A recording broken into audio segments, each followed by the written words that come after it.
¿Qué tal, amigos? Bienvenidos una vez más a Relatos de la Noche Largo. Ya cayó la noche, y con ella despiertan esas historias que la luz del sol jamás se atrevería a contar. Hoy hemos preparado una selección de relatos cargados de misterio, escalofríos y una tensión que, créanme, les va a poner la piel de gallina. Son historias que probablemente se queden dando vueltas en su cabeza mucho tiempo después de que este video llegue a su fin. Así que busquen un rincón tranquilo, apaguen todas las luces, pónganse sus audífonos si pueden y olvídense de cualquier distracción. Escuchen con atención. Pero no olviden que estas son solo historias de terror. El hecho de que algo así haya sucedido en el pasado no significa que les vaya a ocurrir a ustedes. Después de todo, sería una locura pensar que, con solo escuchar estas narraciones en plena madrugada, se pudiera despertar algo que debería permanecer dormido para siempre. O quizás no. Ahora, respiren profundo, apaguen esa última luz que les queda encendida y dejen que la oscuridad sea quien los guíe. Sean todos bienvenidos a Relatos de la Noche Largo, el lugar donde cada relato abre una puerta a secretos que, tal vez, la humanidad nunca debió descubrir. Ahora, comencemos con la primera historia. Beatriz me envió un relato que a más de uno le va a quitar el sueño hoy. Algo que le pasó simplemente por andar de curiosa. Hay temas con los que no es bueno andar curioseando, especialmente si te metes en terrenos paranormales. Hace 2 años, Beatriz escuchó un episodio que ya no tenemos al aire. Ya saben a cuál me refiero. Le gustó tanto, pero a la vez le generó una duda enorme, porque ese episodio se titulaba Ángeles Caídos. Comenzó a investigar porque no entendía a qué nos referíamos, así que se puso a buscar en internet el significado de ángel caído. Cuando vio que otra forma de llamar a esas entidades era simplemente demonio, sintió miedo, pero al mismo tiempo quedó cautivada. Ese es el verdadero problema. Parece que cuando sientes cierta afinidad por estos temas, más allá del simple asombro, y sientes esa necesidad compulsiva de buscar, puede que no te esté guiando la curiosidad, sino algo oscuro. Se los cuento por lo que vivió Beatriz. Resulta que, después de escuchar aquel episodio, se quedó con 1000 dudas y empezó a investigar. Cuando descubrió que estábamos hablando de la posibilidad de que fueran demonios, ella dijo: «Quiero saber más de esto. ¿Qué son esas entidades?». Y empezó a escarbar cada vez más profundo. Beatriz no es una persona religiosa. Es una madre de familia que, estando aburrida en casa, encontró este nuevo hobby. Sin protección, sin una base firme de creencias espirituales y sin tomar ninguna precaución, se puso a indagar y a indagar sin parar. Eso la llevó a revisar textos que no cualquiera debería tocar, ciertas clavículas, llaves, libros como los de Salomón, donde aparecen nombres, sellos y descripciones detalladas. Se puso a ver videos a todo volumen donde hablaban de esas entidades y cómo invocarlas. Empezó a escuchar entrevistas a demonólogos y se saturó por completo con el tema. Por eso, 8 meses después, lo que ocurrió la marcó profundamente, aunque, en el fondo, no la tomó del todo por sorpresa. Resulta que, tras 8 meses de haber escuchado aquel episodio y haberse documentado tanto, y ella misma me lo confiesa, narrador, no sé por qué, pero era como una adicción. Necesitaba más y más de ese tema. No es que quisiera hacer nada malo con esa información, solo quería saber, quería escuchar, quería llegar al fondo de todo. Si alguien me preguntaba qué me pasaba, no sabía cómo explicarlo, ni siquiera yo misma lo entendía. Era como si mi mente, mi corazón y mi espíritu me exigieran consumir más y más. Ya me había dado cuenta de que no era algo bueno y que quizás ya no era yo misma. Cuando cumplí años, 8 meses después, pasó algo horrible. Estábamos en casa, en la planta baja. Mi esposo, mi hija, mi mamá y yo. Ellos estaban ahí, muy lindos, con un pastel de cumpleaños y las velas encendidas. Habían apagado las luces de la casa para la sorpresa, así que todo estaba iluminado por el parpadeo de esas velas, que de pronto empezaron a chisporrotear. Fue entonces cuando entró un aire gélido y se escuchó un golpe en la planta de arriba. Pero un golpe, les hablo de algo tan fuerte como si hubiera caído un carro o un tráiler. El impacto hizo que toda la casa retumbara y se cimbrara. Nos volteamos a ver, muertos de miedo, y escuchamos cómo desde mi habitación, que era donde me encerraba a investigar todo esto, especialmente cuando mi esposo o mi hijo no estaban, porque a ellos no les gusta este tema. Empezaron a sonar unos pasos, pero no eran los pasos que tú sueles describir en tu podcast. No, eran unos pasos muy lentos pero pesadísimos. Pum, pum, pum. Se escuchaba perfectamente de dónde venían, desde el fondo del pasillo de la segunda planta, y venían acercándose, paso a paso. Narrador, el sonido era tan intenso que los cuatro nos quedamos paralizados. No podíamos ni siquiera gritar. Se sentía una presencia en la casa horrible, espantosa. Era como si un ejército de personas armadas hubiera irrumpido para hacernos daño, y nosotras no pudiéramos ni respirar, porque sentíamos que cualquier movimiento iba a provocar que nos atacaran. Nos quedamos petrificados, escuchando cada paso que se acercaba por el pasillo de arriba. Cuando llega a las escaleras, narrador, parecía que las iba a destrozar. Son escaleras de madera y se escuchaba cómo crujían bajo el peso de esos golpes que venían bajando. Todos estábamos congelados. Se pueden imaginar a mi esposo, todavía con el pastel en la mano, con los brazos temblando tanto que lograba verlo. No había mucha luz donde estábamos, pero la claridad del pasillo alcanzaba a iluminar un poco. Mi esposo tiene el pastel, está temblando y no sabe qué hacer. Mi niña está a su lado y yo escucho cómo esa cosa llega al final de las escaleras y no hay nada. Lo único que pude hacer fue mover un poco la cabeza. Tenía un miedo que jamás en mi vida había experimentado. De repente, escucho un pum pum pum, justo afuera de la sala donde estábamos. Narrador, cuando esa cosa se detuvo, entró una corriente de aire todavía más fuerte. Todos lo estábamos escuchando. Era el peor momento de nuestras vidas. Y entonces, algo se activó dentro de mí.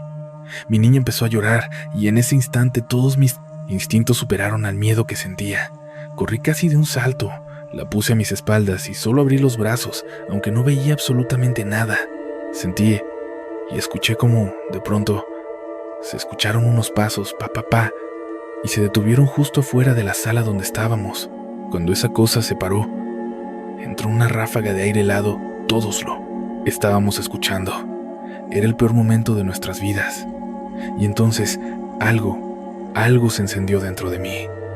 Mi niña empezó a llorar y, justo en ese segundo, todos mis instintos pudieron más que el terror que me paralizaba. Pegué un brinco, la puse detrás de mí y extendí los brazos como escudo, aunque no veía absolutamente nada. Narrador, no veo nada. Estoy ahí parada, tiesa, mirando hacia el marco enorme de la puerta porque siento una presencia descomunal, pero no veo absolutamente nada. Estoy ahí clavada, y le digo al vacío, no le hagas nada. Esta no es tu casa. Pero como no veo a nadie, siento que me estoy volviendo loca y empiezo a rezar porque es algo que me brota de lo más profundo del alma. Así que comienzo a decir en voz alta, Dios te salve María, llena eres de gracia, el Señor es contigo, y rezo sin parar. De verdad, no sé ni de dónde saqué fuerzas. Mi esposo estaba paralizado y ni me acordaba de mi mamá. Bendito Dios que no le dio un infarto. Entonces sentí un paso rápido frente a mí. ¡Pum! Algo me soltó un bufido en la cara. Sentí un aliento asqueroso, con un tufo podrido, pegado en la piel. Solo escuchamos cómo los pasos se alejaban lentamente. De repente, cuando llegaron a las escaleras, fue como si la casa misma se iluminara. No sé cómo explicarlo. No es que se encendiera un foco ni que entrara más luz del exterior, pero fue como si el lugar se encendiera por dentro, y la sensación en el aire cambió.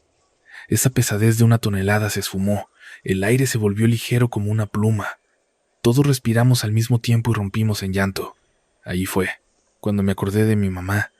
Volteo, y mi pobre madre está llore y llore, señalándome desesperada, gritándome, «Atiende a tu niña, está muy afectada».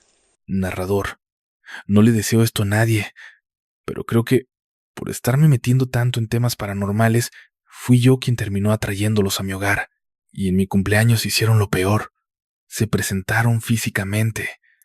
Ahora te pregunto, después de oír esto, ¿tú qué hubieras hecho? ¿Has escuchado sobre los dementores? Probablemente por Harry Potter, pero ¿sabías que están basados en fenómenos paranormales reales? Son entidades que mucha gente se ha topado. Hoy te hablaré de los dementores de la vida real. Esta historia me la cuenta Valentina. Hoy en día ella está felizmente casada. Tiene 10 años de matrimonio, 2 hijos y una vida plena.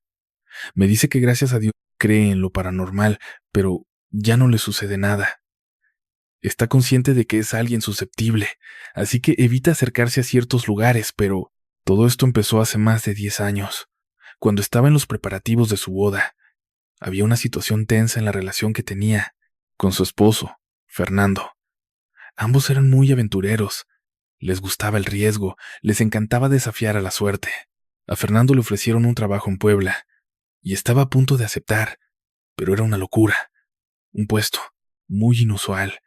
Era un trabajo que le llamaba mucho la atención. No puedo decirte detalles por confidencialidad, pero lo que sí te diré es que tenía que mudarse de ciudad con un sueldo increíble. Como ya planeaban casarse, le propuso a Valentina adelantar los planes e irse a vivir juntos. Ella no estaba muy convencida. Es una mujer con valores y costumbres que le impedían ver eso con buenos ojos. Ella siempre le había dicho que vivirían juntos hasta el día de la boda, no antes. Para ella era lo correcto. Pero Fernando sabía cómo convencerla. Él la conocía bien y le dijo: «Amor, respeto totalmente lo que piensas, pero me sentiré muy solo, tan solo en la casa donde viviremos después. Si vieras la casa», ella le preguntó. «¿Cuál casa?» «La que pedí a la empresa que me rentara, porque les pedí que buscáramos una propiedad especial». Entonces, la llevó frente a la computadora y le mostró una casa increíble, una casa antigua pero con colores vibrantes, totalmente al estilo de Valentina. Cada habitación tenía colores distintos: cuartos rojos, verdes, azules, celestes. Muchos pensarán que es ridículo, pero Valentina estaba maravillada. Siempre había soñado con un lugar así. Además, el tamaño y las dimensiones de cada espacio. Y había un detalle que, cuando lo vio, le hizo decir: «Llévame». Todo era estilo rústico, nada de modernidad, techos altísimos, ventanas con marcos de madera antigua y cristales viejos por todos lados. La casa era un cascarón vacío, sin muebles, excepto por una vitrina gigante, uno de esos cristaleros enormes para guardar vajilla, que lucía precioso en la sala. Ella, al ver las fotos, preguntó: «¿Pero no hay camas ni comedor?». Y él respondió: «Ah, es que esos también ya los elegí». Y empezó a darle un tour de cómo iba a decorar todo. ¿Sabes qué es lo más increíble? Fernando es un genio en su trabajo y conoce bien a la gente. Yo creo que está en ventas porque todo lo que le enseñaba era exactamente del gusto de Valentina. Cosas que a muchos no les gustarían, detalles de madera tosca, como si fuera una casa de campo. Ella estaba encantada con cada cosa. «Yo quiero ese comedor». «Bueno, cuando nos casemos tendrás ese comedor. Mientras tanto, yo lo disfrutaré solo extrañándote un poquito», le decía. Valentina se molestaba. Cuando le mostró la habitación y el respaldo de la cama, que parecía una pieza antigua rescatada de una tienda de antigüedades, ella soltó: «No, ese es mi respaldo soñado. Es la habitación que siempre quise. Y la vas a tener, Valentina, cuando nos casemos. Cuando por fin vivas conmigo ya estará todo listo. Mientras tanto, yo te la cuido». No terminaron de ver todo el tour. Valentina le dijo: «No te puedo dejar vivir ahí solo. No puedo dejar que estés tanto tiempo triste». Y él lo consiguió. Le estaba ofreciendo algo con lo que ella soñó tanto que no pudo decir que no. A pesar de que la familia de Valentina se molestó, decidieron que se irían a vivir juntos. Y ese fue un grave error. No el hecho de adelantarse a la boda, sino el hecho de haberse mudado específicamente a esa casa, la Casa Azul. Resulta que en esa propiedad algo pasó hace tiempo. Tal vez ocurrió algo en la zona, o quizás el suelo, el material de las paredes, o algo oculto en el terreno guardaba una historia oscura. No lo sé, pero sé que lo que pasa ahí tiene que ver más con el lugar que con los inquilinos. Valentina llega con Fernando, y durante los primeros días, la Casa Azul es una maravilla, algo increíble. Están apenas acomodando todos los muebles que la empresa, muy amable, aceptó pagar gracias a un bono de mudanza que él negoció. De maravilla. Ella está fascinada. viendo cómo cada habitación, cada rincón va tomando forma para convertirse en su hogar soñado. Aunque la propiedad no es de ellos, es una casa rentada, pero como el proyecto de trabajo va para largo, no les importa y deciden instalarse. Así transcurren las primeras 2 semanas, hasta que en la tercera semana las cosas raras empiezan a manifestarse. Valentina se queda sola en casa porque Fernando ya se había ido a trabajar. Es parte de la rutina desde que llegaron a Puebla. No tiene amigos todavía, así que le gusta seguir sus costumbres. Sale a caminar un rato por el jardín, porque la casa tiene uno muy bonito. Después entra, se baña, se viste y normalmente sale a buscar algún mercado nuevo, aprovechando para conocer la ciudad con el pretexto de comprar víveres. En muchas ocasiones, ya después de la primera semana, ni siquiera regresa con las manos llenas. A veces compra algún cachivache, una chuchería, cualquier cosita para ir comiendo en el camino. Pero la verdadera razón es explorar el lugar. Justo cuando va saliendo del baño, después de asearse, sucede algo extrañísimo. Ella ya va lista, pensando en ahora qué ruta de autobús voy a tomar, a qué plaza voy a llegar, en qué mercadito me voy a meter a ver qué me topo. Va dándole vueltas a esas cosas, cuando de pronto escucha algo rarísimo. Suena como si se hubiera colado un viento muy fuerte a gran velocidad por toda la casa. Ya sabes, ese tipo de sonidos que parecen un aullido. Valentina se pone alerta al instante. No es que se sienta en peligro, se siente en un lugar seguro, pero se pone en guardia porque ese aullido no es algo que ella esté acostumbrada a oír. Entonces empieza a escuchar puerta tras puerta, tanto en el segundo como en el primer piso, cerrándose con fuerza. Pa, pa, pa, pa, pa, pa. ¿Por qué pasó eso?, se pregunta sin entender. Habla en voz alta y dice: Fernando, pero nadie responde. Sale un poco temblorosa del cuarto, temerosa, a la expectativa. Si ve a alguien, está lista para correr o hacer algo, aunque uno nunca sabe cómo reaccionar ante este tipo de situaciones. Cuando se asoma fuera de su habitación, nota que todas las puertas del segundo piso están abiertas. ¿Habré alucinado?, piensa. Me lo acabo de imaginar. Tal vez estaba tan metida en sus planes del mercado. Todo eso son diálogos internos, cosas que pasan por su cabeza, porque no tiene ningún sentido. Primero, el sonido del viento. Segundo, no sintió ni una brisa. Y tercero, escuchó perfectamente cómo se cerraban las puertas. Son sonidos de cerraduras antiguas, de puertas desvencijadas pero pesadas. Sonidos que, después de oírlos 10 o 20 veces, se te quedan grabados en la mente. Pero todo está abierto, muy, muy extraño. Baja al primer piso y ahí también escucha como si las puertas se hubieran cerrado, pero todo está abierto. Las ventanas tal vez están abiertas. Pudieron haber sido la puerta de un closet o de un baño. Ese día no sale a hacer su rutina porque su cerebro tiene una gran incógnita y una sensación de incertidumbre tan tremenda que se pone a revisar cuarto por cuarto. Abre y cierra cada ventana, cada puerta. Es el mismo sonido. No, no puede ser, piensa. Tendrían que estar cerradas, pero no lo están.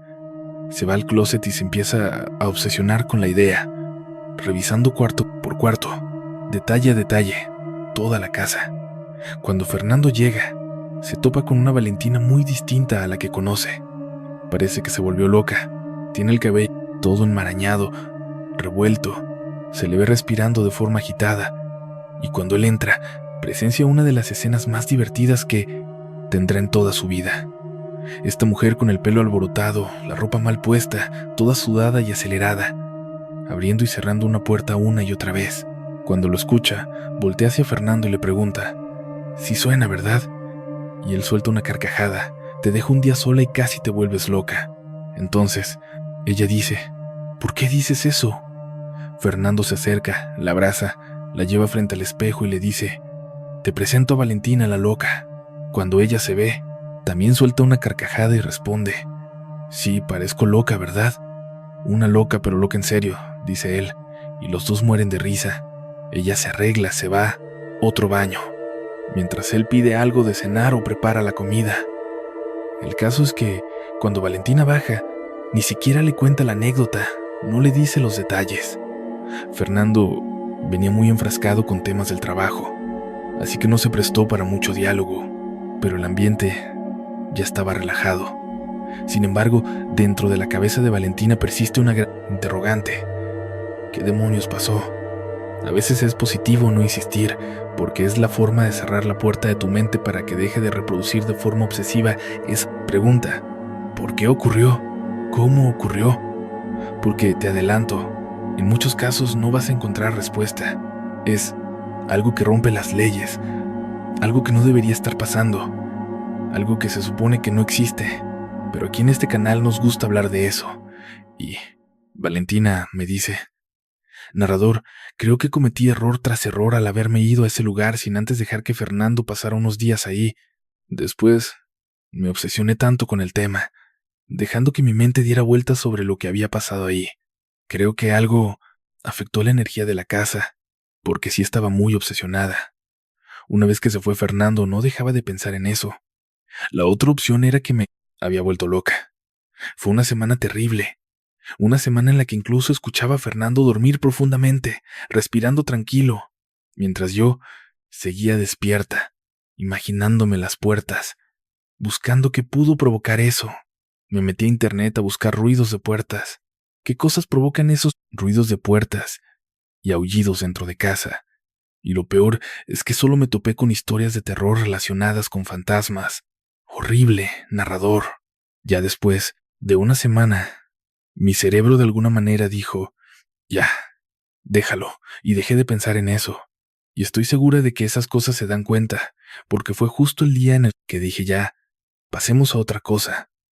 Que Fernando se fue temprano a hacer unas vueltas, a comprar algo, ni siquiera recuerdo qué. Y cuando yo iba a salir a caminar al jardín, ¡uh! Un sonido que llenó toda la casa. Y después las puertas volvieron a sonar cerrándose. Pa, pa, pa, pa, pa. Y ahora, sí, cuando salí de la habitación, todas las puertas estaban cerradas. Bajé corriendo las escaleras. Tenía muchísimo miedo, o sea, sí está pasando algo en esa casa. No sé qué sucedió antes, pero ahora sí está pasando algo, y apenas llegué a la entrada volvieron a sonar las puertas. Volteo hacia las puertas y todas, absolutamente todas, están abiertas de par en par. Salgo de ahí casi temblando, con el corazón en la garganta, y cuando llego con Fernando, ya me había destrozado las uñas de puro nervio. Ya no me quedaban ni uñas. Mi bebé me mira y me pregunta: ¿qué me pasa? Y yo le digo: no sé ni cómo explicártelo, es que hay algo muy raro en la casa. Fernando no cree en estas cosas, y lo entiendo. Es un tipo de lo más aterrizado, así que me empecé a sentir muy extraña, incómoda, y me puse paranoica. Todos los días era lo mismo, el insomnio se volvió mi sombra, y empecé a verme fatal, descuidada. Él me dijo que me llevara con un psicólogo porque ya le preocupaba. Yo no quería, pero insistió tanto que si no me componía rápido, iba a terminar en psiquiatría o algo así, porque según él, me veía muy mal. Le juré que mi vida no corría peligro, que no iba a hacerme nada, que no era por ahí. Solo le decía que no entendía qué estaba pasando en la casa. Le conté todo lo que había vivido en esas 2 ocasiones. Él solo me decía: son puertas, se abren y se cierran. Es el viento. Pero si no había ni una pizca de aire, le respondí. Las ventanas estaban bien cerradas, así que le pregunté: ¿cómo entró ese sonido? ¿Se metió por debajo de la puerta o qué? Estás haciendo un drama de algo muy grande, me dijo. Yo solo me le quedé viendo con coraje. ¿Cómo se atreve a decir que es un drama si él no estuvo ahí? Si lo hubiera vivido estaría peor que yo.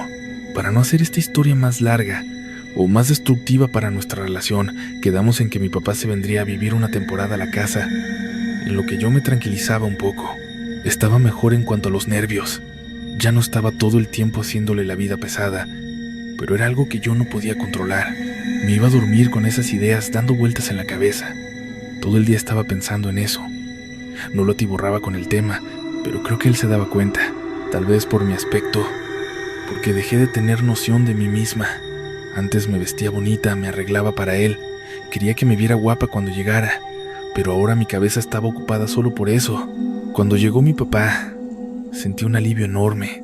Sabía que ya no estaría sola. Le conté a mi papá lo que pasaba y él solo me dijo: no, hombre, no te preocupes, estás pasando por muchas cosas nuevas. Y ahí me dio un coraje de la vida, porque aunque me querían, no me creía. Decidí que ya no valía la pena profundizar en el tema. No tiene caso intentar convencer a nadie. Si Fernando no me cree, y mi papá tampoco, pues al demonio, ya no importa. Pero esas cosas siguen ahí, al acecho. Porque en cuanto decidí que ya no iba a tocar el tema, que si no me creen pues ni modo, y que además no me hace bien, ¿cómo puede ser que a mis 20 y tantos años esté haciendo que mi papá venga a cuidarme? Es ridículo. Ese mismo día decidí que ya no me iba a importar, y en ese momento se volvieron a manifestar. Me fui a dormir. Como mi papá estaba ahí, le dejamos la habitación principal. Era la que estaba más bonita, con el respaldo de la cama, un closet grande, todo muy bien arreglado. Las otras habitaciones ni las consideramos para visitas, no era la idea. Teníamos nuestro cuarto de tele y una pequeña biblioteca. Era un estudio, nuestro lugar para trabajar, así que esa noche decidimos dormirnos ahí. En esa biblioteca improvisamos un tendido con colchas en el suelo. Mi esposo consiguió unos por sleepings, los extendió y nos acostamos. Él se quedó profundamente dormido casi al instante. Yo estaba a punto de cerrar los ojos cuando escucho ese maldito chillido, ese aullido espantoso. Pero ya no se escuchaba lejos en la casa, lo sentía justo en mis oídos. Dice. Pero lo peor, narrador, era como si algo me aullara directamente en las orejas, me tomara la cabeza y me la empezara a sacudir con furia. No tenía fuerzas en el cuerpo. Fue algo muy extraño, una sensación horrible, como si algo me estuviera arrancando de mi propio cuerpo. De repente, me estoy viendo a mí misma. Mi cuerpo está ahí tirado. Siento que hay algo en la habitación. Quiero acercarme a mí, pero no puedo. No tengo control de lo que creo que es mi cuerpo.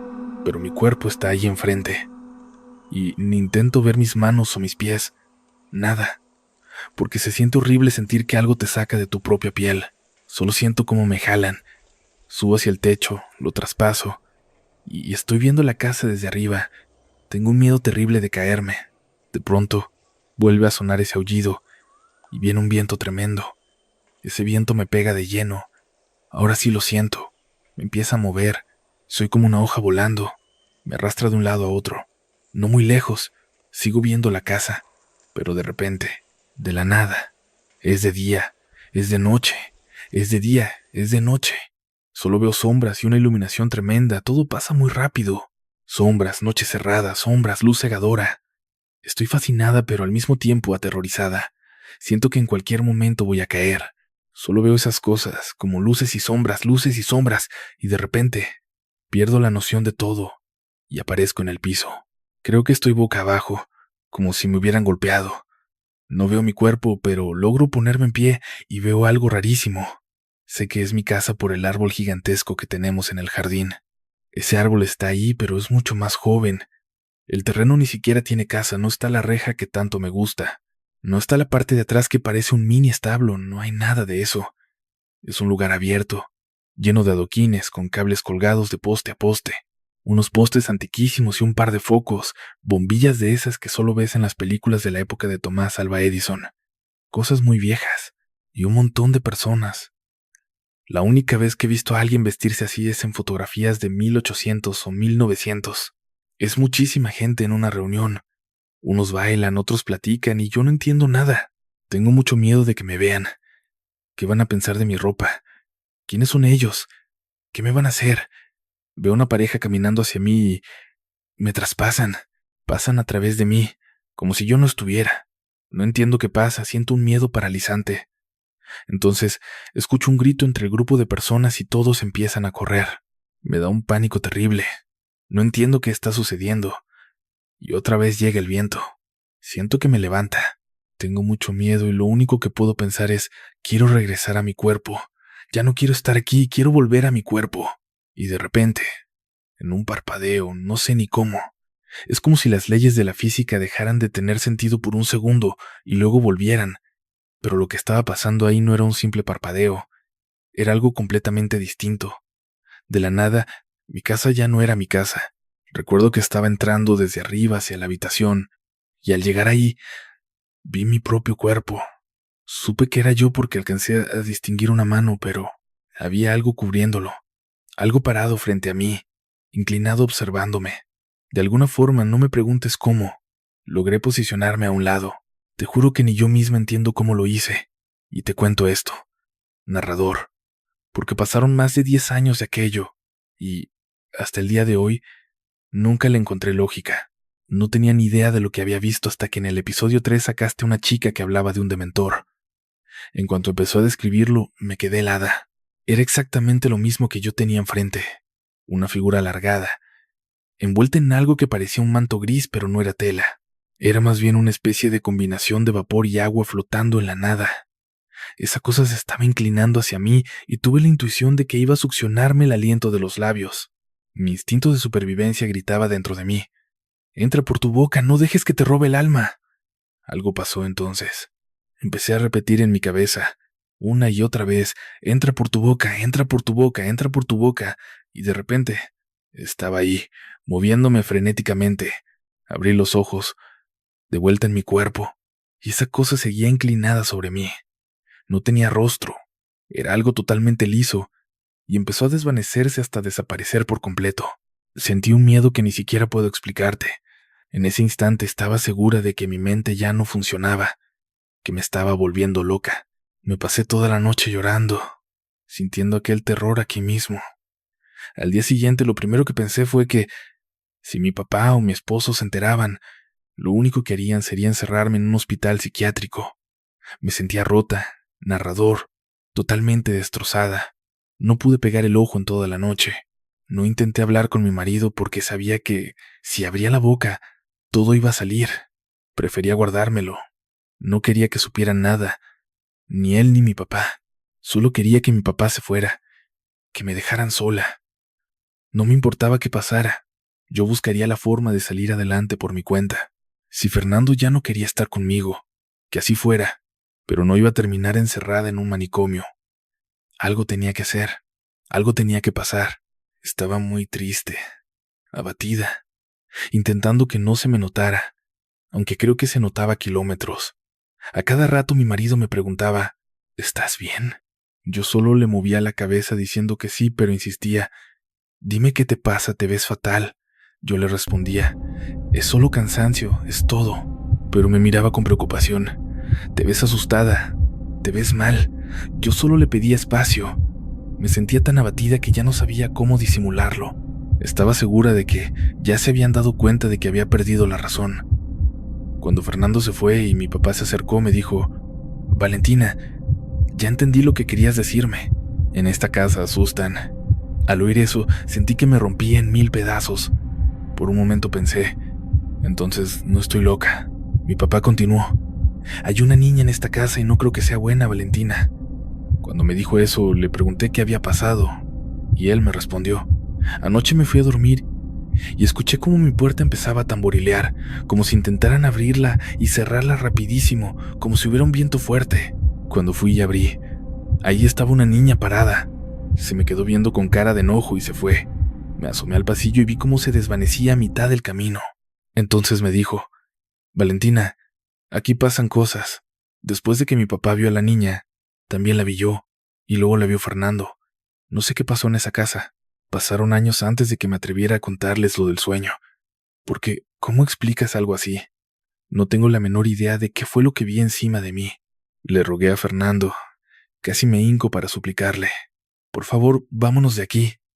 Él, al ver a la niña, no necesitó más pruebas y dijo: «Discúlpame por no haberte creído, vámonos». No lo pensó 2 veces. Dejó la casa con todos los muebles. No le interesó llevarse absolutamente nada. Sacó dinero de donde pudo, aunque fuera un gasto extra, y nos fuimos a vivir a un departamento amueblado. Vivimos ahí 2 años, narrador. Fue una pérdida de dinero impresionante, pero Fernando no quería tocar ni un solo objeto de esa casa. Para él, después de ver a la niña, todo estaba embrujado. Ya no era cuestión de elegir qué servía y qué no. Todo era como si fuera material radioactivo. No quería verlo. No quería tocarlo.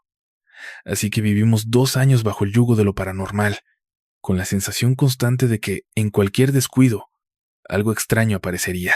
Y se notaba, porque algo sucedió justo en el segundo año. Cuando ya estábamos a punto de cumplir 2 años fuera de esa casa azul, estábamos desayunando cuando Fernando suspiró y me dijo: «Mar, me he quedado pensando, tal vez no somos nosotros. Tal vez la casa azul tenía un pasado siniestro. ¿No crees que algo pasó ahí?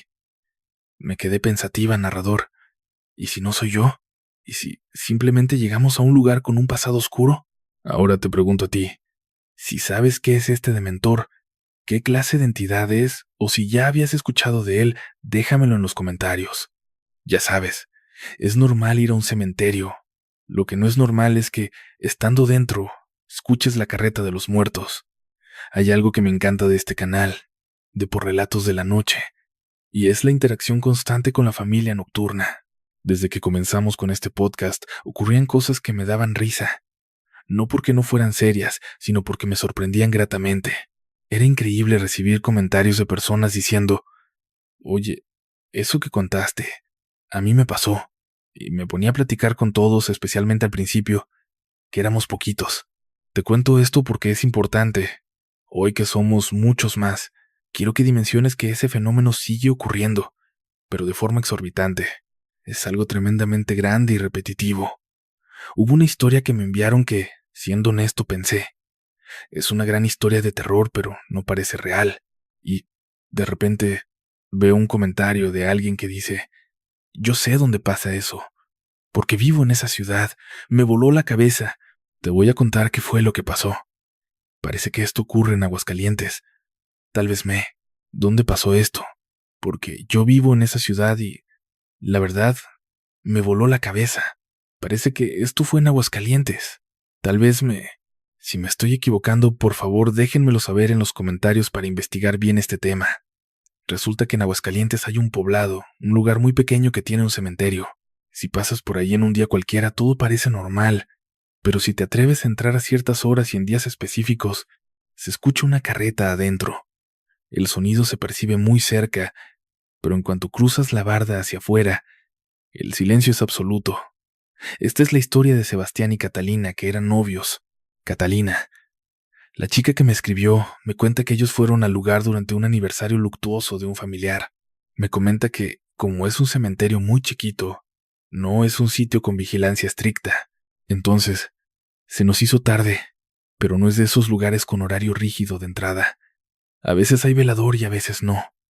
Si estaba el velador, solo le dabas para el refresco y te dejaba pasar. Así que íbamos a nuestro ritmo y, sin darnos cuenta, ya había oscurecido cuando entramos al panteón. Estábamos ahí dentro y de pronto escuchamos lo de la carreta, pero nosotros solo nos reíamos y decíamos, no hombre, son puras fantasías de nuestros abuelos, eso es mentira. ¿Cómo vas a escuchar una carreta hoy en día? Ya no existen. Pero mientras estábamos burlándonos de eso, comenzó a sonar la carreta ahí mismo. No hay carretas en ese lugar, ni está cerca de ningún camino donde circulen.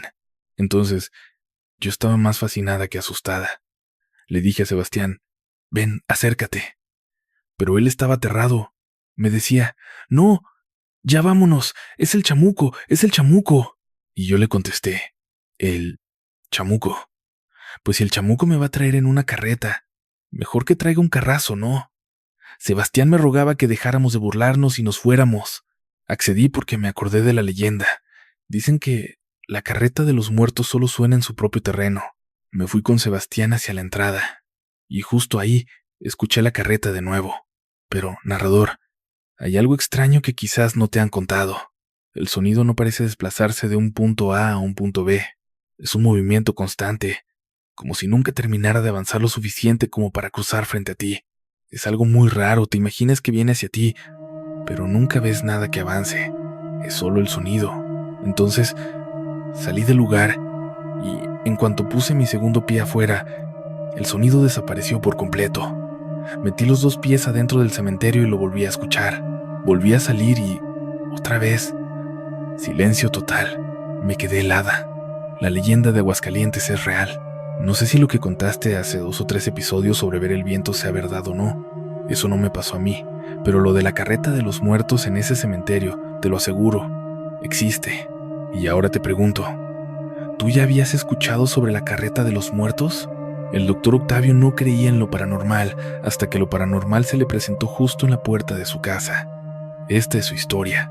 Antes tengo una pregunta. Si ya llegaste a esta parte de la fogata de historias, hagamos una pausa de 2 segundos, porque quiero saber algo. ¿Tienes alguna manía o algo que hagas de forma constante? porque aquí tu servidor tiene una costumbre. Cada vez que voy a un lugar de forma recurrente y conozco gente ahí, ya sea un café, una plaza o un centro comercial, no pasa ni 5 ocasiones antes de que les pregunte: oigan, ¿no les ha pasado algo paranormal? Es una duda genuina que tengo desde antes de abrir el canal. Nace de un interés honesto. Creo mucho en las experiencias personales. Esta semana, hace 2 días, me topé con una persona que fue la excepción a la regla. Lo vi unas 7 u 8 veces en circunstancias muy relajadas y, por fin, me atreví a preguntarle: Doctor Octavio, una duda. ¿Usted ha vivido algo paranormal? Tienes que conocer al Doctor Octavio. Es todo un personaje. Es alguien sumamente serio, correcto y 100% profesional, incluso fuera de su consultorio. Es una persona acostumbrada a escuchar, pero que solo habla lo estrictamente necesario. Responde lo que le pregunta sin extenderse, sin dar detalles de más. Cuando le hice la pregunta, su reacción fue fascinante. Me dijo: ¿tú viviste algo para preguntarme eso? Cuando alguien me responde así, sé que detrás hay una historia poderosa, porque la gente suele preguntar eso solo cuando ya tuvo una experiencia que nadie les creyó. Se dan cuenta de que solo alguien que ha vivido algo similar no te va a juzgar. Le dije: doctor, claro que sí, de hecho tengo un canal dedicado a eso. Y me respondió: ¿en serio?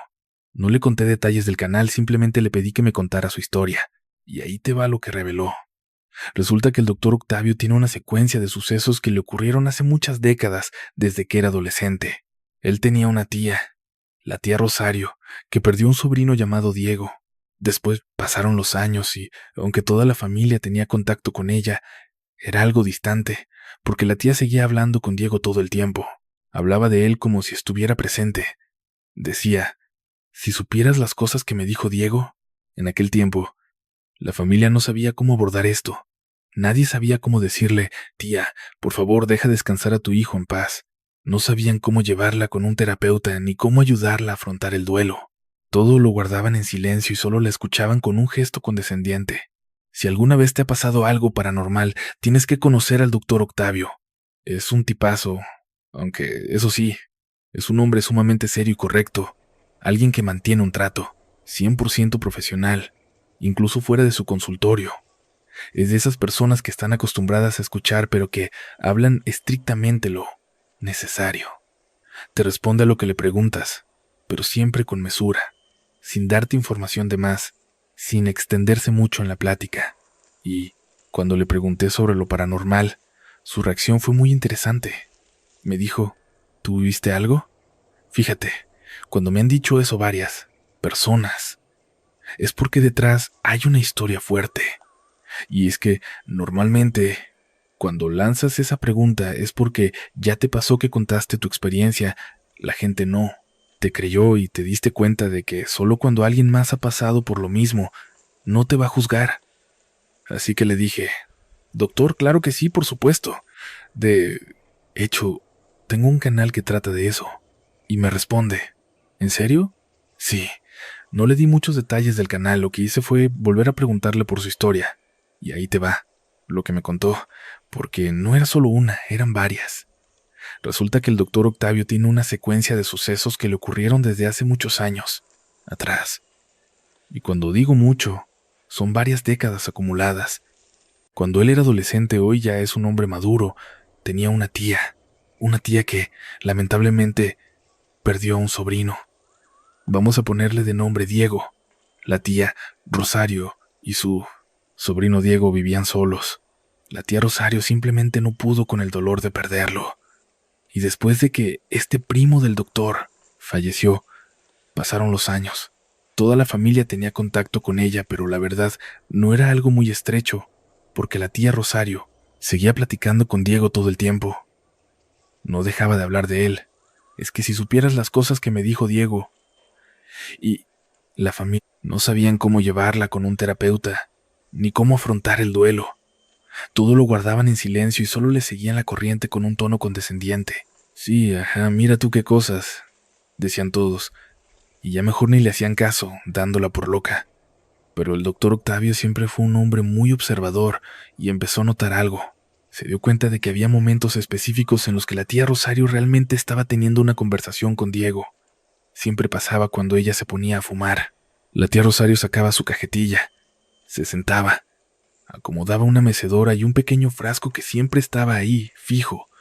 Cuando llegaban visitas, nadie se atrevía a mover ese frasco. Estaba prohibido sentarse en ciertas sillas, tú sabes cómo es esto. Por eso la gente pensaba que la tía ya había perdido el juicio. Ella decía que la silla, la que estaba justo enfrente, la más cercana a la puerta, era donde se sentaba Diego, y que ahí era donde él también echaba el humo con ella. Nada de eso tenía sentido, lo cual solo reforzaba la teoría de los demás. Entonces, Octavio empezó a poner mucha atención cada vez que iba. Aunque apenas era un adolescente, veía a la tía y, en muchas ocasiones, ella ni siquiera se escondía para hacer eso. A veces cuando llegaban los familiares les decía, espérenme tantito, que ando aquí platicando con Diego, o dejaba la puerta abierta. Los familiares entraban y ahí estaba ella, fumando, y les decía, ay, ahí está Diego, háblenle, salúdenlo. Ella siempre estaba sentada en el mismo lugar, en la misma silla, fumando un cigarrillo. Pero el problema es que había demasiado humo en la casa, una cantidad exagerada, como si no fuera un cigarro, como si fueran 2, 3, 4, 5. No era una persona fumando uno tras otro, no. El humo que se concentraba donde estaba la tía Rosario era demasiado. Era algo extraño, fuera de lo común. Jamás movía el frasquito, jamás cambiaba sus sillas de lugar. Una vez la espié por la ventana y la mecedora se estaba moviendo sola. Y lo peor de todo fue cuando, en una ocasión que la tía Rosario estaba cocinando, me asomé a esa tablita o al lugar donde dejaba sus cenizas. En el cenicero había marcas idénticas de ambos lados, como si dos personas estuvieran fumando al mismo tiempo. Él crece con esa idea. Mi tía ve a mi primo. Mi primo de verdad está ahí, solo que yo no lo veo ni veo su cigarro. Pero ahí está. Él es un adolescente y crece con eso. Los años pasan en la vida del señor Octavio. Él estudia medicina, empieza a formarse, tiene que templar su carácter, acostumbrarse a las desveladas constantes. Y llega un momento en la carrera del doctor Octavio donde, justo antes de graduarse, lo envían a un lugar recóndito, un sitio despoblado en medio de la nada. Ahí le toca cumplir su servicio social, metido en plena sierra. Y este tipo, aunque es muy serio y una persona muy correcta, es también amable y sociable. Por eso, en poco tiempo, se gana el cariño de toda la gente que vive ahí. Todos son sus amigos. A veces, para llevar una buena relación, va visitando a uno por uno. Se queda a cenar en sus casas, les lleva pequeños detalles.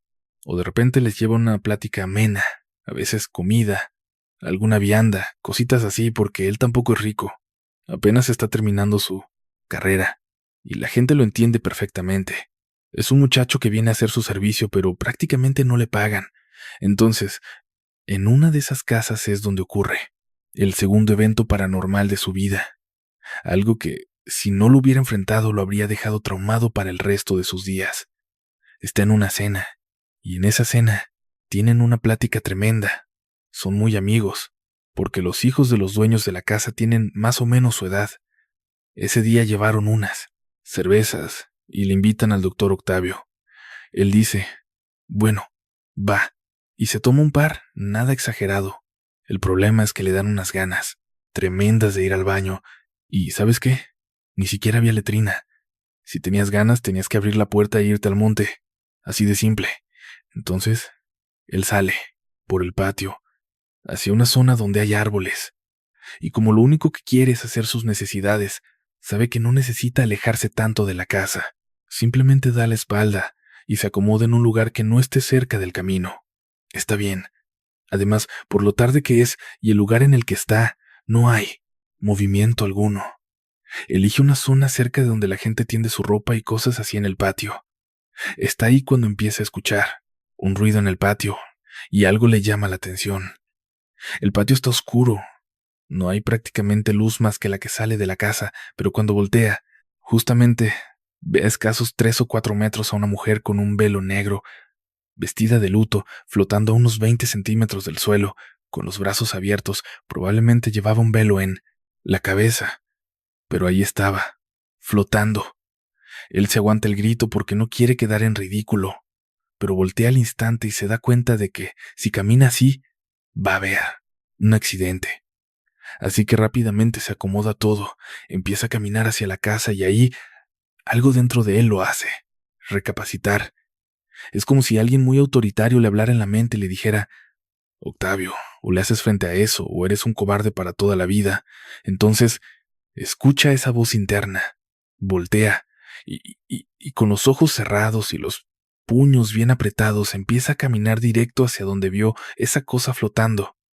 Va caminando y va, pensando: no voy a tener miedo, no voy a ser un cobarde, no importa qué pase, vamos adelante. Después de dar unos 5, 6, 7, 10 pasos, abre los ojos y a como 2 metros ve que era un tendedero.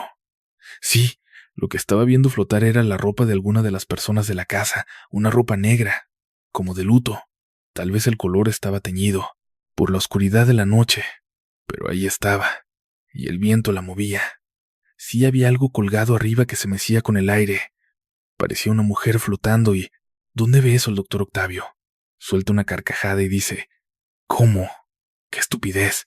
Pues si la tía Rosario podía haber estado moviendo ese platito de un lado para otro, no estaba con ella todo el día. Ahora, yo no soy experto para haber revisado si era exactamente igual, hombre. Son puras tonterías, esas cosas ni existen. Y sin embargo, estamos aquí en Relatos de la Noche, así que prepárate, porque aquí las cosas se empiezan a poner mejores. Van a pasar muchos años, décadas, y él va a seguir clasificando esa temática dentro de la charlatanería, en las cosas que se platican cuando la gente está tomada, con personas ignorantes, con aquellos que no buscaron más explicaciones o los que no entienden de situaciones químicas o médicas, y por eso le ponen esos nombres, hasta que empieza a ocurrir algo. Ya casado, viviendo en su propia casa con su esposa, empieza a pasar algo para lo cual él no encuentra explicación alguna. Buscó información, se documentó y no encuentra nada. Tiene un perrito, un cachorro bien juguetón, bien lindo, muy bien entrenado, pero solo cierto día de la semana, a cierta hora, durante 15 minutos específicos, aúlla un poco, comienza a caminar y se para justo al pie de las escaleras, volteando hacia arriba. Y no, el perro no deja de parpadear, se le queda viendo fijamente a algo. El doctor Octavio se siente inquieto, así que le pregunta a su esposa: «Oye, ¿qué le pasa al perro? Déjalo. Es un sabueso, está ahí, al pie de la escalera.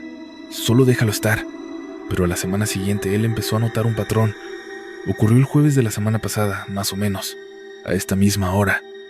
Y luego el jueves siguiente. Oye, ya van 3 veces, ya van 5, ya van 20. Él ya se asomaba por la escalera para ver qué era lo que el animal veía, pero no había absolutamente nada, nada de nada. Hasta que durante sus investigaciones se topó con un dato, nada revelador, pero sí algo que hizo que toda esa barrera mental que se había construido respecto a lo paranormal se resquebrajara. Resulta que los perros tienen rangos de audición y visión muy distintos a los nuestros. Entonces, le surge la duda: ¿estará viendo algo que yo no soy capaz de ver? Solo es una duda, una idea sencilla, como si fuera una gota de veneno cayendo en un estanque. Pasaron los años y parece que eso terminó por romperlo todo. Ese perrito falleció. La historia siguió su curso normal y no volvió a pasar nada más. Después de él, se acabaron los sucesos extraños. Hasta que un día, mientras seguía su metodología perfecta para trabajar, en la máquina de escribir donde redactaba ciertos documentos, los sacaba, los revisaba, siempre los tomaba del mismo modo. El doctor Octavio los ponía justo enfrente, en la misma zona, siempre igual. Hacía los mismos movimientos, hacia la izquierda y luego a la derecha. Leía de arriba abajo exactamente el mismo ritmo. Tardaba el mismo tiempo en revisar los mismos papeles y los colocaba siempre en el mismo sitio, siguiendo esa rutina incansable y repetitiva que realizaba de manera continua desde hacía ya más de una década.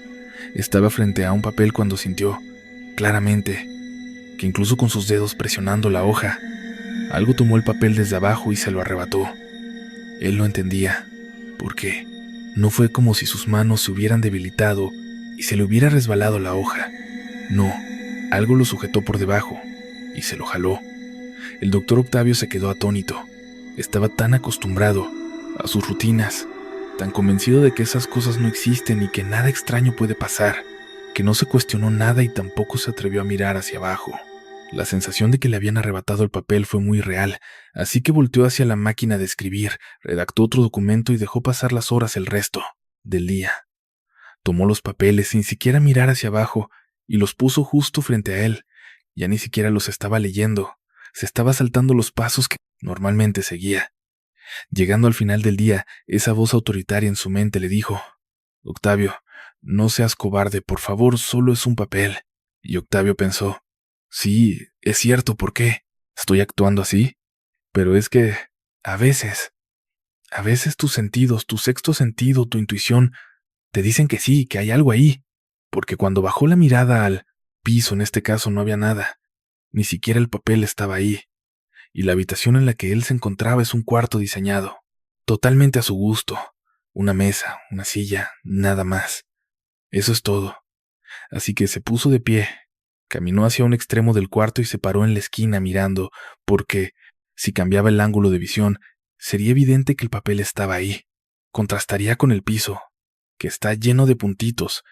Es de color café con puntitos negros y blancos. Claro que se vería, claro que lo ubicaría. Contrastaría perfectamente, pero ahí no había nada. Se movió al otro extremo de la habitación. Nada. Se habría ido debajo de la puerta.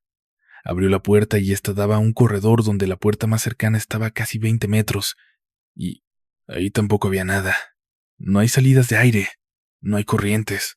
Esa puerta da a otro corredor que lleva a otro más. Está en una especie de búnker, en una zona que está tan aislada que no hay manera de que algo se haya salido por ahí. ¿Está debajo de la mesa? Tiene que estar debajo de la mesa. El doctor Octavio termina, desarmando y moviendo todo el lugar. Termina hasta sin ropa revisando si no se le cayó en alguna parte del pantalón o incluso dentro de la camisa. Y ahí, en su zona de trabajo, con todo volteado, todo revisado, cada uno de los papeles del día, todos los cajones de la mesita checados. El papel jamás apareció. Nunca. Si lo anterior fue una gota, esto ya fue un chorrito de veneno. No entiende qué sucedió. No puede explicarlo. Y 3 semanas después, aquí llega el balde de agua fría. Está trabajando, otra vez en esa mesita, en la zona donde pasó lo del papel. Está en su silla, y de repente, en la puerta principal, para que no vuelva a ocurrir lo del papel, si algo se cae él, se para al instante y lo busca. Y esa puerta permanece abierta. Si no hay por qué tenerla cerrada, no la voy a cerrar, porque si no se puede ir por abajo, se va a colar y después voy a andar inventando historias. No, señor, no me vuelve a pasar. Va a estar abierta. Y estando allí en la mesa, en medio de ese búnker donde tienes que pasar muchos corredores con vigilancia y seguridad, donde no entra nadie, ahí siente que alguien lo está observando. Cuando voltea, ve directamente, de forma clara, a un niño de cabello rubio y ojos de color azul mirándolo. El niño pone cara de asustado y se hace hacia atrás, pero no emite ningún sonido. El doctor Octavio no lo va a dejar pasar. ¿Quién es ese niño? ¿Qué está haciendo ahí? Aparte siente un susto directo. El cuerpo le da un escalofrío, se le pone la piel chinita, pero se pone de pie. Ya, está entrenado. No le va a volver a pasar, no va a ser un cobarde. Sale corriendo, pero te hablo de cuestión de 2 segundos. Llega a la puerta y ese pasillo, de más de 15 metros, está vacío. Cuando llega a la puerta del otro lado, está cerrada. El problema es que son esas cerraduras que solo se abren con la llave. No sé, abren de ninguna otra forma y no se puede quitar la llave al cerrar. En el momento en que la aseguras, queda trabada. Así que va directo, con el guardia principal. No va a permitir que esta situación se le escape de las manos. No va a permitir que no tenga explicación. Llega directo con el guardia y le dice: ¿quién dejaste pasar? Y él le contesta: Doctor Octavio, tranquilo. ¿A quién dejé pasar? Nadie, doctor Octavio. No. Había alguien en el pasillo, no sé de qué. Me está hablando. Aquí no ha entrado nadie. ¿Dejaste pasar a alguien? Nada más tú y yo tenemos llave, doctor. No traigo la llave, no. Traigo la llave para su pasillo. No la traje el día de hoy. Usted es el que autoriza y normalmente, por una llamada, Me abre. No la traigo. ¿Cómo que no la traes? Me estás mintiendo. ¿Se la prestaste a alguien? Doctor, si está molesto conmigo, le pido una disculpa, pero no son maneras. Yo no traigo la llave, no dejé pasar a nadie, y en serio no sé qué más decirle. Y el doctor Octavio desde entonces prefiere decir que esos temas no le gustan porque cuando empezaba a abrirlos frente a sus colegas y les decía, es que me pasó algo muy raro, le respondían, ya estás diciendo tonterías, ya te toca ir con el psiquiatra. Y así empezó. Después, cuando empezaba a abrirlos para contarles, les decía, es que me pasó algo rarísimo. Y sus colegas le salían con, ya deja de decir tonterías, mejor vete con el psiquiatra. Y la cosa se empezó a convertir en pura burla y comentarios pesados. Por eso, si hoy en día llegas, te lo topas y le preguntas, oiga, doctor Octavio, ¿usted ha vivido algo paranormal? En lugar de responderte, te va a devolver la pregunta. ¿Y tú qué harías en los zapatos del doctor Octavio? ¿Seguirías preguntando, seguirías cuestionando? ¿Creerías en esto o simplemente te cerrarías a decir, no, esas cosas no existen? ¿Has escuchado algo sobre la leyenda del velo de la novia? A Gonzalo le tocó verla con sus propios ojos y, después de eso, su vida no ha vuelto a ser la misma. ¿Qué tal te están pareciendo las historias? ¿Te están gustando? Bueno, lo que estoy a punto de contarte también me lo compartieron esta semana. Una persona, de mis conocidos, de la gente querida, de la gente que aprecio, que durante un tiempo estuvo viajando continuamente para hacer supervisiones en hoteles. Él trabajaba con un equipo y en esos hoteles a veces pasaban cosas, pero normalmente eran situaciones que, si le buscabas un poquito de explicación, terminabas dando con algo, excepto por una anécdota. Hay una historia que cuentan dos compañeros de esta persona, que fueron situaciones que, de verdad, no solo no quieren volver a vivir, sino que los dejaron tan marcados que pidieron que los dejaran de enviar a hoteles durante una buena temporada, porque lo que vivieron ahí estuvo muy fuerte y traumático. Es algo que, si te pasara a ti, no sé si te volvería loco. Vamos a ponerle nombre a estos protagonistas. Como saben, aquí manejamos el anonimato, así que a él lo llamaremos Gonzalo, y a la chica con la que iba a hacer la supervisión la llamaremos Erika. A Gonzalo le asignaron un complejo hotelero que tiene una zona de casitas cerca de la playa. La zona de las casitas tiene una forma muy peculiar. Están como en media luna. Y en esa media luna, si vas a la parte de atrás de tu casita, hay una especie de balcón desde donde puedes ver la playa. Pero al mismo tiempo, si volteas a la derecha, ves los balcones de una y hasta dos casitas que están al lado tuyo. Pero también, bajo cierto ángulo, alcanzas a ver un poquito hacia el interior de la casa. Espero que esto te esté dando una imagen clara del lugar, porque tiene un nivel de importancia tremendo. Gonzalo tiene que revisar un montón de cuestiones eléctricas, temas técnicos, el armado de los cuartos, filtración de aire, eficiencia energética y, bueno, un montón de cosas así. Estar en esos lugares es parte del trabajo. Estar dentro del complejo del hotel es parte del trabajo. Pasar muchas horas bajo el sol revisando cómo está hecha la construcción del hotel. Llega un momento en el que esas semanas, lejos de pensar que son algo adorable o delicioso por estar trabajando en la playa, dices, ya no quiero estar en la playa porque estoy trabajando. Es muy pesado, es una vivencia muy distinta. Así que no debería de extrañarnos que, cuando estás en trabajos de ese tipo, en las noches, lejos de decir, voy a ir a un bar a conocer gente, lo que quieres es irte a acostar, dormir y que llegue más rápido el fin de semana, o que llegue más rápido la mañana siguiente para terminar lo que tienes que hacer y regresar a tu casa, a tu ritmo normal. Este es el caso de Gonzalo y Erika. Gonzalo ya está fastidiado, llevan más de una semana. Las cosas se han complicado muchísimo en ese lugar y les pasaron métricas que todas estaban mal. La gente del hotel les había dado números erráticos, tanto que prácticamente tuvieron que hacer el trabajo de un mes en cuestión de una semana. Aparte, las reparaciones, los cambios y lo que iban a tener que ajustar era un dolor de cabeza. Cómo iban a entregar los reportes sin parecer que ellos eran los del problema, sin que sintieran los del hotel que les estaban cargando la mano. Puras cosas que ni a ti ni a mí nos interesan, pero que hacían que su semana fuera un infierno. Por eso, es viernes. Son las 8:30 de la noche. Erika dice: oye, para despejarme tengo ganas de ir a un bar. Y Gonzalo le responde: ve sola, yo llamé, quiero dormir. Entonces Erika se queda pensando y dice: no, pues entonces yo también me duermo, porque no conozco a nadie. Mejor vámonos a dormir y ya mañana, temprano, mínimo vamos a desayunar a algún lado juntos, algo rico. Y él le dice: sí, ahí preguntamos que nos recomienden algún restaurancito y comemos algo bueno, por aquí. Esa es la conversación, la última que tienen cerca de las 8:40, tal vez cerca de las 9 de la noche. Cada quien se mete en su habitación.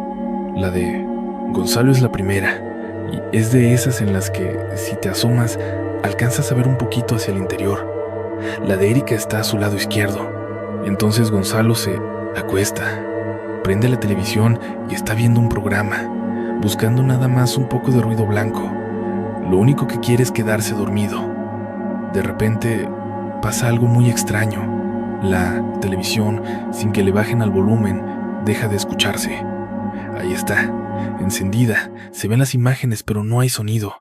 Una falla técnica, una más de las que han pasado en la semana, pero ya es un área que a él no le toca. El tema de las televisiones no es lo suyo. Nada más lo ve, voltea los ojos hacia atrás y dice algo como: ah, otra vez. Y en eso la televisión se apaga. Muy extraño, porque al instante en que se apaga hay una sensación en la habitación como si hubiera alguien ahí. Y él, por instinto, una vez más, ese instinto que tenemos, esa intuición que intenta salvaguardarnos, protegerte, buscando que no enfrentes lo que terminó enfrentando, hace que, sin sentido alguno, cierre los ojos. Tienes que saber algo de Gonzalo. Él, en la vida real, en él, día a día, no cerraría los ojos. Es un tipo que, en 2 ocasiones, han intentado asaltarlo y ya sabes cómo ha respondido, con los nudillos. Él no, se queda callado. Él no se deja amedrentar. Él no es una persona que demuestre el miedo agachando la cabeza. Él lo demuestra con coraje. Lo demuestra atacando. Pero ahí sintió mucho miedo, y su instinto le decía: cierra los ojos. Apretó los puños, apretó los dientes, cerró los ojos, y algo dentro de él le decía: está arriba de ti, te está viendo. No dejes que te vea, te ve por tus ojos, no dejes que te vea. ¿Qué era eso que le decía? Eso nunca, hasta el día de hoy, ha sabido qué fue. Pero tenía los ojos cerrados, los puños apretados, el ventilador, que tienes que mover y cada vez que lo mueves truena para cambiar cada una de las velocidades. Y ahí no hubo ninguno de esos sonidos, pero el ventilador se oye claro y está subiendo la velocidad. Llega un momento en el que la sensación de ser observado, el sonido del ventilador, el sentirse tan abrumado y el miedo es tanto que no lo soporta. Abre los ojos y, justo frente a él, ve algo muy extraño. Estaba ahí, concentrado en el zumbido del ventilador, sintiéndose tan abrumado que el miedo lo estaba consumiendo. No aguantó más y, al abrir los ojos de golpe, vio algo sumamente extraño justo frente a él. Ahí estaba, acostado, mirando hacia el techo. Tenía todo el cuerpo tenso, apretado, mientras veía como una mantita, o algo parecido a una sábana, se movía sola. Imagínatelo. Una mano invisible la sujetaba, subiéndola y bajándola con un ritmo extraño. Se veía claramente cómo la tela se estiraba hacia arriba, volviéndose pequeña y alargada, para luego expandirse hacia abajo. Era como si una medusa estuviera nadando ahí mismo en su cuarto. Él solo observaba aquello, sin poder darle ningún tipo de explicación lógica. Salió disparado hacia el interruptor, encendió las luces y apagó el ventilador. Pero al voltear, el abanico se detuvo de golpe. No fue que bajara la velocidad poco a poco, se frenó al instante. La luz estaba prendida, todo estaba en calma y ahí no había absolutamente nadie. Estaba muerto de miedo, verdaderamente aterrorizado, pero le daba muchísima vergüenza ir con su compañera Erika y decirle: oigan, parece que este viejito se está volviendo loco. Así que mejor se guardó el secreto. Además, para evitar problemas en el trabajo, porque cuando estas cosas se saben, terminan muy mal, terminan con gente que te reemplaza sin pensarlo. Él lo sabía bien, por eso prefirió callarse, pero se tenía que quedar en la habitación y no quería hacerlo, así que empezó a perder el tiempo, sentándose en la cama, luego en el piso, tratando de hacer cálculos con sus pendientes de trabajo. Pasó una noche espantosa, de esas que no te puedes ni imaginar. No pegó el ojo. Llegó el momento en que el sol empezó a filtrarse por la ventana. Se levantó, salió del cuarto y pensó que al menos podría descansar un poco. Pero apenas abrió la puerta, escuchó pasos en la habitación de Erika, y ella le dijo: hasta que te levantas. Vámonos, pero estaba muy enojada, furiosa. Cuando abrió la puerta tenía el cabello todo mojado, se lo estaba secando con una toalla y añadió: espérame, nada más voy por una gorra. Él le preguntó: está bien, pero ¿estás bien? ¿Cómo que sí estoy bien? No seas ridículo. Apúrate, que ya nos vamos a desayunar. Estaba hecha una furia, la mujer no cabía de coraje, aunque él no era de los que se asustan fácilmente, salvo por lo que apenas terminó la noche anterior y él, siendo un tipo respetuoso, sabe que no es momento de ponerse al tú por tú con una dama, mucho menos con su compañera de trabajo, así que decide, mejor quedarse callado y guardar su distancia. La mujer, hecha una furia, avanza por todo el pasillo marcando los pasos con una rabia que se siente en el aire. Él no entiende nada, no tiene sentido que ella esté tan enojada con él. Quizás le pasó algo durante la noche, quién sabe, pero ese extraño comportamiento hace que el miedo que sentía se le baje de golpe y el sueño se le esfume por completo. Ahora camina más tranquilo, más normal, siguiéndole el paso sin comprender qué rayos está sucediendo. Cuando llegan al punto de espera para abordar el carrito que los lleve al lobby, desde donde él podría irse a un restaurante. Gonzalo se arma de valor y le dice: Mariana, oye, ¿qué te pasa? ¿Por qué andas tan enojada? Ella se voltea con los ojos inyectados en sangre y le suelta: eres un descarado, cabrón. ¿Cómo te atreves a decirme eso después de todo el desmadre que hiciste? ¿Anoche? Todavía te invité a un bar y, muy cínico, me dijiste que no, que querías descansar. Todo el relajo que armaste ayer no tiene nombre. No me vuelvas a hacer preguntas de ese tipo. Pobre Gonzalo, siente como si le hubiera caído un balde de agua helada. No sabe si le están mintiendo, si se están burlando de él, o si pasó algo y lo están confundiendo. No entiende absolutamente nada y le pregunta: ¿de qué diablos me hablas? Ella responde: de todo el mugrero y el desmadre que hiciste anoche. Él, confundido, le dice: bueno, o sea, sí, es verdad. Me levanté de la cama de un brinco y corrí a la puerta, y sí hubo como 2 o 3 momentos en la noche en los que abrí la puerta, salí, y luego me regresé y cerré. Pero oye, ¿por un par de ruiditos te vas a poner así? ¿Qué? ¿Pasó? Ella, muy alterada, le corta: Gonzalo, no seas estúpido. No seas estúpido, en serio. Me tienes muy molesta, no sigas con eso. Y Gonzalo insiste: a ver. Ayer en la noche me pasó algo muy raro. Y ella replica: sí, muy, muy raro. Al punto de que no me dejaste dormir en toda la noche. Él le dice: a ver, espérame tantito, Mariana. Déjame explicarte lo que viví porque no estoy entendiendo nada. Llegué a la habitación, me acosté y me puse a ver televisión. No sé si te refieras a eso, de que tenía el volumen alto. Ni siquiera lo recuerdo bien. La televisión me falló de repente. Dejó de sonar y se apagó sola. Entonces se sintió algo extraño. El ventilador se encendió y mis ojos se cerraron casi por instinto. No sabría decirte ni por qué. Y sentí que alguien me estaba observando desde el techo. Mariana se le queda viendo, incrédula, y le suelta: ¿qué carajos estás diciendo? Él continúa: sí, Mariana, abrí los ojos y me asusté muchísimo, por eso brinqué de la cama. Había como una tela que subía y bajaba. Y empieza a describirlo todo. Se le nota desencajado, tiene miedo, y ahí es cuando ella capta que tal vez no se trata de lo que ella pensaba. Pero este hombre está muerto de pánico. No le está mintiendo. No es un actor. El tipo tiene miedo real, le tiembla la voz, traga saliva, se siente fuera de lugar. Entonces ella le pregunta: bueno, ¿y por eso hiciste todo ese desmadre? Y él responde: ¿pero qué desmadre? Me paré de la cama y estaba tan asustado que prendí la luz. Traté de concentrarme en el trabajo, pero ya no tenía cabeza para eso, estaba aterrorizado. Por eso salí varias veces, al pasillo, y aunque me llamaran la atención, pues me puse a fumar un cigarro para calmarme. Me regresaba y salía otra vez, pero ahora cuéntame tú, ¿estás bien? A veces escuchaba ruidos en el pasillo, pero aunque dieran reporte, yo prefería salir a echarme un cigarro. Al regresar, el humo del cigarro seguía ahí y me decía, cuéntame, ¿estás bien? ¿Qué fue todo ese desmadre que hiciste anoche? No me dejaste ni pegar el ojo, me reclamó, y luego me soltó. Me tienes bien confundida, cabrón, porque eres un mentiroso y toda esa fiesta, tus invitadas y lo bien que te la pasaste, estuvieron pegándole a mi pared toda la noche.